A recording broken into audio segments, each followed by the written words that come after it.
Hello, welcome back, guys. I got something a little different for you here today. I'm going to be starting school in a few days here, getting a bachelor's degree in computer science. So I thought I would make some presentations as study materials for myself. And while I'm at it, why don't I record them and post them to YouTube? So this is going to be the first one of that, and we're going to jump right into it. So this will be an introduction of web foundations. It's going to go over internet protocols and basic website design. So first, we'll start with a little bit of history. The creation of the internet. It started in about 1969 with something called a FTP, file transfer protocol. Basically, a network of computers would be like 5 or 6 computers in a business or something. They would all share files from a file server, and you'd have to go into your console and type in request this file and download it from a file server. By the 1990s, we were given the World Wide Web, www, and it uses HTTP to transfer these HTML files to computers so that you can access these websites from all over the world. So web browsers. Web browsers are a program that download HTML files and displays them. Web browsers use HTML to understand the layout of a website, and there's a HTML standard that all web browsers use so websites look the same no matter what browser you're using. There has been some controversy over this HTML standard. When it comes to programming like that, there's always a yearn for some sort of standardization. So I believe that HTML5 now is the one that we use. I'll go into this more later, but basically HTML has kind of flexible syntax, but because of that, there's this standardization because any updates that the HTML might get in the future, we don't want that to break thousands and thousands of websites because browsers aren't using these specifications anymore. A few examples of that would be HTML elements usually need a closing tag, but there's some that don't. So maybe in the future, in a new update, if you use a closing tag when you're not required to, it could break something, just something like that. So now we're going to talk about the separation of duties. Almost every website runs off of 3 main types of files. There's an HTML file, a CSS file, and a JS file, JavaScript. So HTML specifies the document structure. I think of it kind of like the blueprint, the rough layout of the website, and then CSS manages the document style. This is adding things like color, size, text font, text size, those sorts of things. And then JavaScript enables document interaction. This is where the logic part of programming really comes in.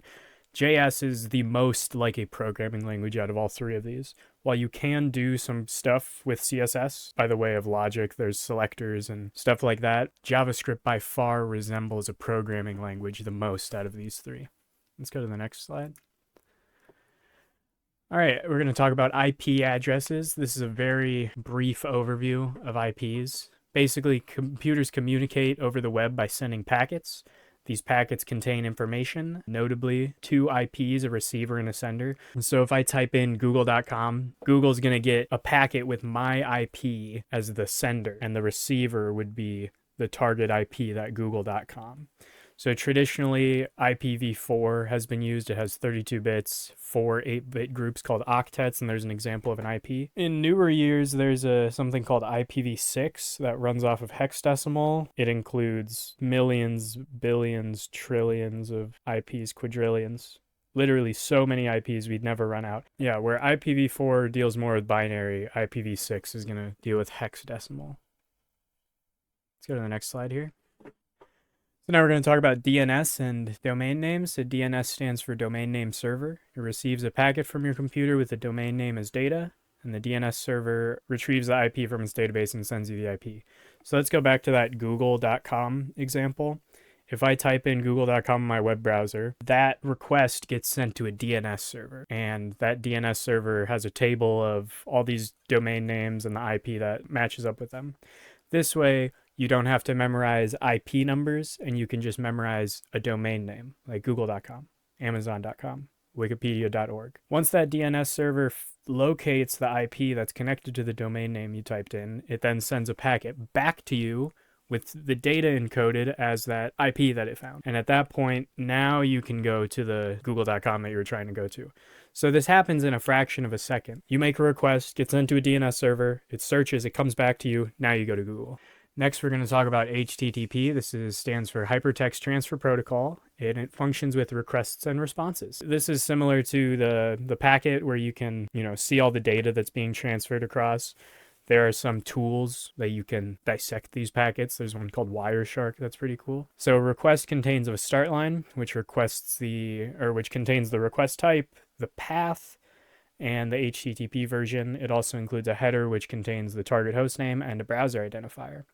And the reply consists of a start line with an HTTP version and a status code, a header field consisting of the content length, the type, the date last modified, and the web server identifier, and lastly, the message body, the HTML. So a lot of what is in these packets, these requests and responses, is just letting the program know, like, hey, this is what you're going to expect. I'm going to send you this reply, and I'm going to look at the content length. And if that's a really large number, well, now I know. Okay, I'm going to be expecting 2,000 characters or whatever. Date and date last modified, those are useful when you're dealing with like caches, because if I cache a browser at a specific date and then when I access it again, if it hasn't been modified, then I know that the cache is still good. But if it has been modified, maybe the cache is no longer good. With HTTP, it's going to be unencrypted. You can go in there with Wireshark, you can sniff those packets and see all the juicy data. That's why most websites you see use HTTPS, and the S stands for secure. Let's go to the next slide here. So now we're going to be talking about caching and ET tags. ET tag stands for entity tags. They are unique keys cached when visiting a website. Browsers can request a cached resource, and if the ET tag is unchanged, the page can load from the cache. That way the HTML doesn't have to download a second time. If it is changed, the page updated since last visit. So basically what happens is I go to the same Wikipedia page 10 times a day. The first time I go there, it's going to be stored in the cache. And the next time I go there, if no edits have been made, it doesn't have to download that again, right? Because the browser is using HTTP to download HTML files from the internet. And the more you do that, the slower it gets. That's why, I don't know if your folks ever told you this, but if you're watching YouTube a bunch, you're downloading tons and tons of things, because each video is its own video file, and you have to download the web page, which includes a video element, let alone all the thumbnails and pictures and text on the side of the screen, all the functionality with JavaScript. But I digress. If I revisit that Wikipedia page and in the past hour or so, somebody went there and edited an article, maybe changed a photo, added some new information, now that ET tag doesn't match the current browser version. So when I make that request, there's a request and a receiver, right? And there's two ET tags that do not match up. A flag will be thrown that says like if last changed. And if it has been changed, then it's going to say, oh, this ET tag is no longer valid. Let me give you this new ET tag. You have to re-download this file. And that is the new ET tag to compare. Let's go to the next slide here. All right, so we're in the home stretch now. We're going to talk about the three document types. HTML being a blueprint for the structure of a website. It consists of elements, each having unique properties. To name a few, there's your text elements, H1, H2, and a P element that stands for headers and paragraphs. You can include hyperlinks with the anchor element symbolized by that A. Interactive elements, you have a button, an input, and a form. The more you use JavaScript or even PHP, you can deal with form submissions, different types of inputs. There's radial buttons, there's drop-down boxes, select boxes, check boxes. An interesting thing about the input and the button is that in an input element, I can have it as a type button. So it's just kind of interesting. They display almost the same way, but there's something different about them. And I said all elements must end in a closing tag. That's a general good rule of thumb. There are some elements that do not require closing tags, such as an image element or line break. And lastly, here's a little example. An H1 element that says this is text in an HTML element, and then I have a closing tag there. Let's move on to the next slide. So now we're going to look at CSS. CSS adds styles to the HTML elements, works with selection and properties. To select a paragraph element, use the element tag P. So this right here is going to be your syntax for CSS. I start with my selector. So I'm saying all paragraph elements in the associated HTML file. Then I do these open closing brackets. And now I work with the properties. I can change the attributes or properties of the paragraph elements. So if you see this in a CSS file, this means every paragraph element that the CSS file is connected to will have a font size of 10 pixels and a background color with this RGB code. I'm really awful at CSS. I like to think I'm artistic, but sometimes the vision is not easily transferable to CSS syntax. What I have really enjoyed using is Mozilla Firefox web development. You can inspect element and edit CSS directly in the browser, and it can make a lot of CSS less of a headache. There's also some common CSS libraries like Bootstrap, or I think Tailwind is one of them. That's for front-end devs. Ugh. No shade at front-end, it's just not my cup of tea. Lastly, we have JavaScript here. JavaScript adds interactivity and logic to a web page. So this is, I couldn't think of like a really good example to emulate all of JavaScript in a short amount of time. So this is my example. Imagine this is an HTML file. You can include JavaScript in a script element of the HTML file. You can either do that, or you can have a separate JavaScript file purely for JavaScript, and then you link it with a script element. But if you only have a little bit, then it's fine to just place it inline like this. So in this example, I have a button element with an ID of my button. So then in my JavaScript, I can initiate a variable called button and set it equal to the document.getElementById my button.